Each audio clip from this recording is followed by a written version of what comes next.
H D. Revanna ಸ್ವ ಇಚ್ಛಾ ಹೇಳಿಕೆಯನ್ನ ದಾಖಲಿಸಿಕೊಳ್ಳುವುದಕ್ಕೆ ಎಸ್ಐಟಿ ಯತ್ನವನ್ನ ಮಾಡ್ತಾ ಇದೆ. ರೇವಣ್ಣ ಅವರನ್ನ 4 ದಿನಗಳ ಕಾಲ ಕಸ್ಟಡಿಗೆ ಪಡೆದುಕೊಂಡಿದ್ದಾರೆ ಎಸ್ಐಟಿ ಅಧಿಕಾರಿಗಳು. ತೀವ್ರವಾದಂತಹ ವಿಚಾರಣೆಗೆ ಒಳಪಡಿಸಿದ್ದಾರೆ.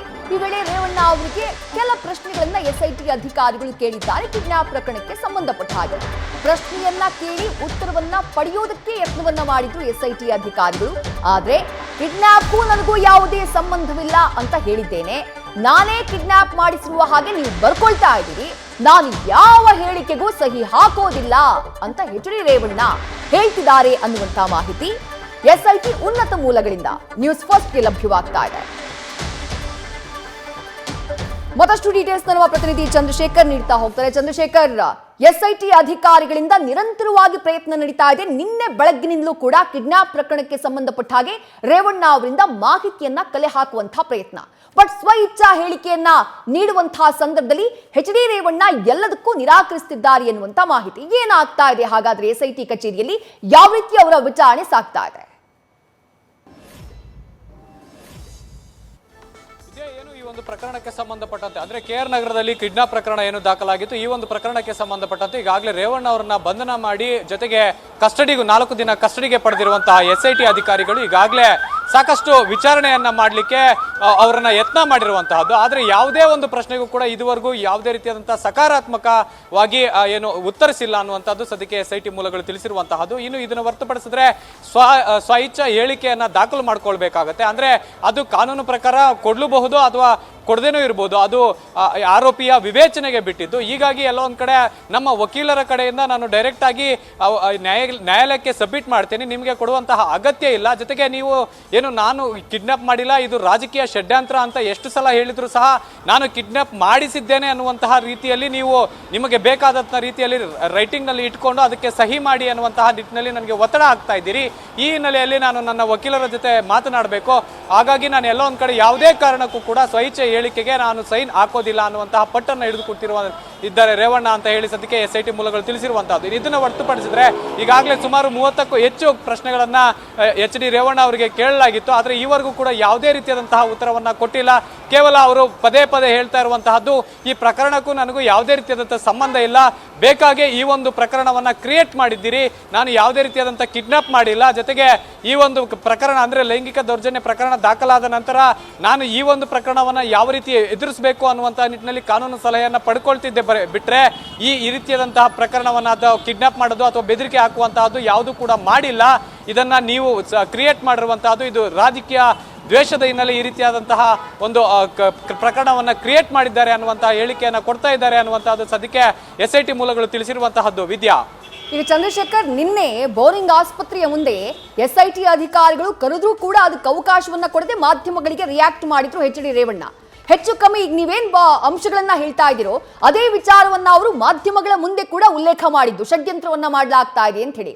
ಬಟ್ ಈ ಸ್ವ ಇಚ್ಛಾ ಹೇಳಿಕೆಯನ್ನ ಪಡೆಯುವಂತದ್ದು ತನಿಖೆಯ ಸಂದರ್ಭದಲ್ಲಿ ಎಸ್ಐಟಿ ಅಧಿಕಾರಿಗಳಿಗೆ ಎಷ್ಟು ಇಂಪಾರ್ಟೆಂಟ್ ಆಗುತ್ತೆ ಅಂತ ಹೇಳಿ ಚಂದ್ರಶೇಖರ್?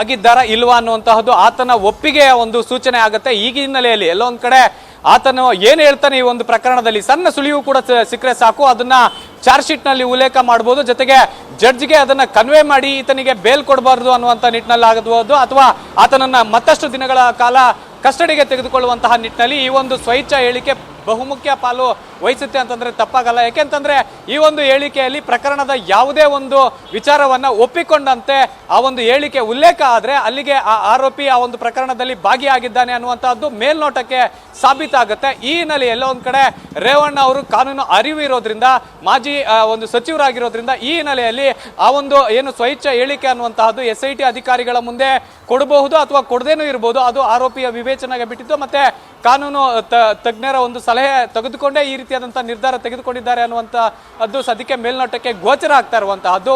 ಹೀಗಾಗಿ ಎಲ್ಲ ಒಂದ್ ಕಡೆ ಈ ಒಂದು ಪ್ರಕರಣಕ್ಕೆ ಸಂಬಂಧಪಟ್ಟಂತೆ ಯಾವುದೇ ರೀತಿಯಾದಂತಹ ಸಣ್ಣ ಒಂದು ತಪ್ಪು ಮಾಡಿದ್ರು ಅಥವಾ ಸಣ್ಣ ತಪ್ಪು ಹೇಳಿಕೆ ಕೊಟ್ಟಿದ್ರು ಈ ಪ್ರಕರಣ ನನ್ನ ಕುತ್ತಿಗೆಗೆ ಸುತ್ತಿಕೊಳ್ಳುವಂತಹ ಚಾನ್ಸಸ್ ಇದೆ ಅನ್ನುವಂತಹ ನಿಟ್ಟಿನಲ್ಲಿ ರೇವಣ್ಣ ಅವರು ಸ್ವಇಚ್ಛಾ ಹೇಳಿಕೆ ಕೊಡ್ಲಿಕ್ಕೆ ಅಥವಾ ಸ್ವಇಚ್ಛಾ ಹೇಳಿಕೆಯಾಗೆ ಸೈನ್ ಮಾಡ್ಲಿಕ್ಕೆ ಹಿಂದೇಟು ಹೊಡಿತಾ ಇದ್ದಾರೆ ಅಂದ್ರೆ ತಪ್ಪಾಗಲ್ಲ. ವಿದ್ಯಾ, ರೈಟ್, ಥ್ಯಾಂಕ್ ಯು ಚಂದ್ರಶೇಖರ್. ತಮ್ಮೆಲ್ಲ ಡೀಟೇಲ್ಸ್ಗೆ ಗಮನಿಸ್ತಾ ಇದ್ದೀರಿ ಯಾವ ರೀತಿಯಾದಂತಹ ಉತ್ತರ ಎಚ್ ಡಿ ರೇವಣ್ಣ ಅವರಿಂದ ತನಿಖೆಯ ಸಂದರ್ಭದಲ್ಲಿ ಲಭ್ಯವಾಗ್ತಾ ಇದೆ ಅಂತ ಹೇಳಿ ಹಲವು ಪ್ರಶ್ನೆಗಳನ್ನ ಕೇಳಲಾಗ್ತಾ ಇದೆ.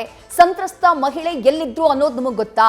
ಆಕೆಯನ್ನ ಸತೀಶ್ ಬಾಬಣ್ಣ ಕರ್ಕೊಂಡು ಹೋಗಿದ್ದು ಯಾವ ಕಾರಣಕ್ಕಾಗಿ, ನಿಮ್ಮ ಸೂಚನೆಯಂತೆ ಕರ್ಕೊಂಡು ಹೋದ್ರು ಅಂತ ಹೇಳಲಾಗ್ತಾ ಇದೆ. ಹಾಗಾದ್ರೆ ನೀವು ಅವರನ್ನ, ಆ ಮಹಿಳೆಯನ್ನ ಕರ್ಕೊಂಡು ಬನ್ನಿ ಅಂತ ಹೇಳಿ ಸತೀಶ್ ಬಾಬಣ್ಣಗೆ ಹೇಳಿದ್ರ?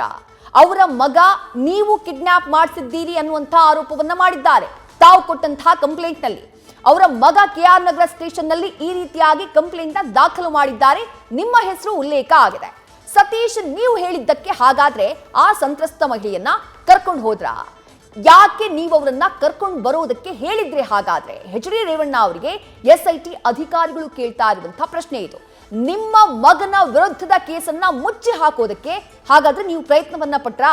ಆಕೆಯನ್ನ ರಾಜಶೇಖರ್ ಫಾರ್ಮ್ ಹೌಸ್ ನಲ್ಲಿ ಇಡೋದಕ್ಕೆ ನೀವು ಹೇಳಿದ್ರ? ನಿಮ್ಮ ಆಪ್ತ ಸಹಾಯಕನ ಫಾರ್ಮ್ ಹೌಸ್ ಅದು. ಒಂದೇ ರಾತ್ರಿಯಲ್ಲಿ 30 ಕಿಲೋಮೀಟರ್ ಟ್ರಾವೆಲ್ ಮಾಡಿದ್ದೀರಾ, ಯಾವ ಕಾರಣಕ್ಕಾಗಿ? ನಮ್ ಕೈಗೂ ನೀವು ಸಿಗ್ಲಿಲ್ಲ. 300 ಕಿಲೋಮೀಟರ್ ಟ್ರಾವೆಲ್ ಮಾಡಿದ್ದೀರಿ, ಯಾವ ಕಾರಣಕ್ಕಾಗಿ?